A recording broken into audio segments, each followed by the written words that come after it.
अभी मोदी जी की रैली के लिए जो हमारे से 1000 बसें राजस्थान से मांगी गई है, क्या वो सारी बसें अभी फिट हो गई? रैली के लिए 2 दिन के लिए फिट है और बाकी 363 दिन अनफिट है। उदयपुर शहर जो जिलों की नगरी विश्व पटल पर अपनी एक अमिट पहचान रखती है।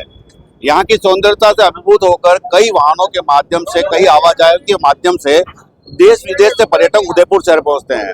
और उदयपुर शहर पहुँचने का एक लग्जरीज जो बात होती है, उसको लेकर यहाँ पर वोल्वो बसें और वीडियो कोच बसें चलाई जाती है। लेकिन यहाँ पर सरकार के जो नियमों की बात हो रही है, जो 2018 के अंदर जिन बसों को पास किया गया था विभाग के द्वारा, वही बसें आज 2026 के अंदर नियमों के विपरीत बताते हुए उन्हें टैक्स के दायरे में लाया जा रहा है और उनके अंदर बदलाव करने की बात की जा रही है। यहाँ पर इसी बातों को विरोध लेकर यहाँ पर जितने भी ट्रैवल्स एजेंट है और ट्रैवल्स एजेंसी के मालिक है, उन सबों ने यहाँ पर अनिश्चितकालीन हड़ताल की घोषणा कर दी है। और अब देखने वाला विषय ये होगा कि आने वाले पर्यटक किस तरीके से उदयपुर पहुंचते हैं, क्योंकि आर्थिक स्थिति का जो सुदृढ़ता की बात होती है वो कहीं ना कहीं उदयपुर शहर के पर्यटकों के बात पे होती है। राकेश जी, किस तरह की बात है और क्या हड़ताल का रुझान रहेगा? जब तक हमारी मांगे पूरी नहीं होगी, सरकार से वार्ता भी चल रही है, लेकिन मांगे जब तक हमारी सरकार नहीं मानेगी तभी अनिश्चित काल की हड़ताल है।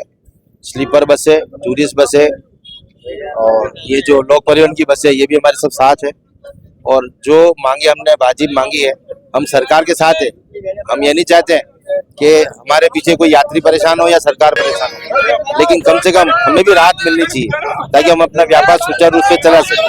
नहीं, यहाँ पे जो पर्यटक आते हैं वो यहाँ से जैसे बसों के माध्यम से उठते, वो नीचे से इस तरह से आके होटल व्यवसाय तक तो आर्थिक स्थिति मजबूत करते हैं। अब क्या ये कड़ी टूटेगी? बिल्कुल टूटेगी। जब हम टूरिस्ट पैसेंजर ही लेके नहीं आएंगे तो हम माध्यम है सरकार को रेवेन्यू देने का, और वही अगर बंद हो जाएगा तो निश्चित है सरकार को रेवेन्यू लॉस भी होगा।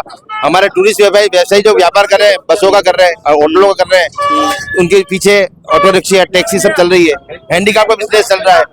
और जो पर्यटन स्थल है, वहाँ जो सरकार की जो रेवेन्यू आती है वो सब धीरे धीरे खत्म हो जाएगी, कम हो जाएगी। तो लगभग कितनी बसें अभी तक सीज कर दी गई है?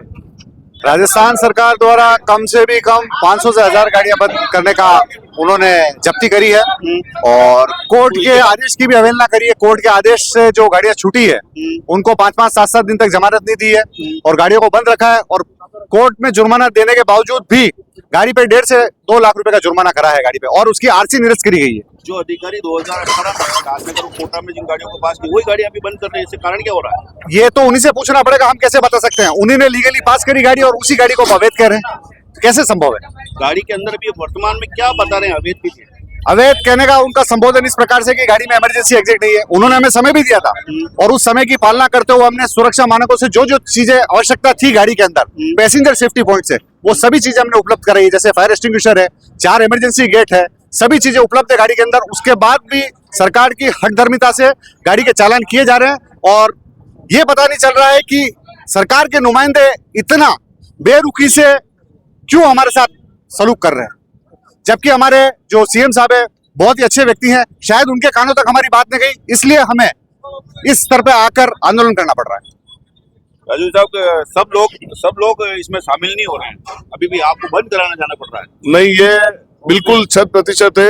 आप जानते हैं कि एक बोरी गेहूं में 2-4 दाने तो कंकर निकलते हैं, मगर उनको साफ करके पूरी बोरी अच्छी कर दी जाती है। और अभी भी travels association, tourist bus association, stage carriage, contract carriage line की सभी बसें हमारे साथ है। और जिस प्रकार से सरकार अच्छी है, मगर सरकार के जो अधिकारी है वो सरकार की छवि को पूरी तरह धूमिल करना चाहते हैं। और बस बॉडी कोड के नाम पर जिस तरह से हम बस वालों को परेशान किया जा रहा है, इतना टैक्स रेवेन्यू सरकार को देने के बाद अगर ये छोटी छोटी मिस्टेक निकाल के कहता है कि बस अनफिट है, अल्ट्रेशन किया है, मॉडिफाई किया है, तो मैं आपके चैनल के माध्यम से ये कहना चाहता हूँ कि हिंदुस्तान का एक भी घर, एक भी मकान, एक भी ऑफिस सही नहीं बना हुआ है, क्योंकि यूआईटी में, निगम में जो नक्शा हमने दिया है उसके अकॉर्डिंग एक भी मकान नहीं बना हुआ है। इवन सरकारी अधिकारियों के खुद के मकान भी नहीं बने हुए हैं, तो क्या उनको भी तोड़ेंगे? हॉस्पिटल में जितने नॉर्म्स, अभी एसएमएस में आग लग गई तो वहां पे भी सिक्योरिटी कोड लागू है। तो जितने अस्पताल बने हुए हैं, क्या उन अस्पतालों में सारे सिक्योरिटी कोड है? क्यों ना सभी अस्पतालों को बंद कर दिया जाए? क्यों ना सभी प्रतिष्ठानों को, एक मिठाई की दुकान है वहां पे जितने कोड लागू होते हैं, क्या वहां लागू है वास्तव में?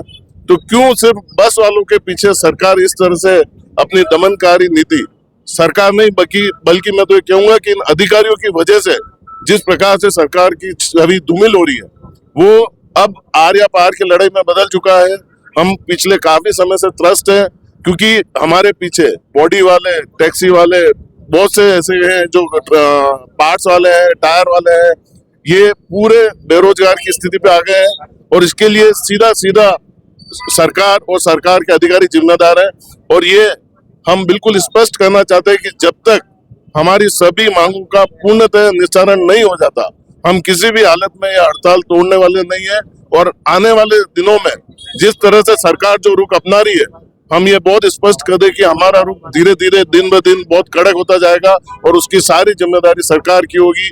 जिस तरह से कोड के नाम पे, सिक्योरिटी कोड के नाम पे हमें परेशान किया जा रहा है कि सर ये बसें फिट नहीं है, मॉडिफाइड है, अल्टर्ड है, तो मैं ये कहना चाहता हूँ, मैं प्रश्न पूछना चाहता हूँ उन अधिकारियों से कि अभी मोदी जी की रैली के लिए जो हमारे से 1000 बसें राजस्थान से मांगी गई है, क्या वो सारी बसें अभी फिट हो गई?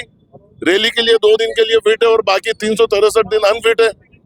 ये उसका जवाब दे। बहुत अच्छा, बहुत बढ़िया। बहुत ये अपने आप में एक बहुत बड़ा सवाल खड़ा हो गया है कि आने वाले समय में 27 से 28 तारीख को मोदी जी की अजमेर में एक रैली है और उसी के तहत देखा जाए तो अब यहाँ पर 1000 बसों की बात आई है। ये वही बसें हैं जो अभी वर्तमान में इस हड़ताल का एक बड़ा कारण बन रही है। नमस्कार, मैं कपीश बल्ला और आप देख रहे हैं उदयपुर खबर।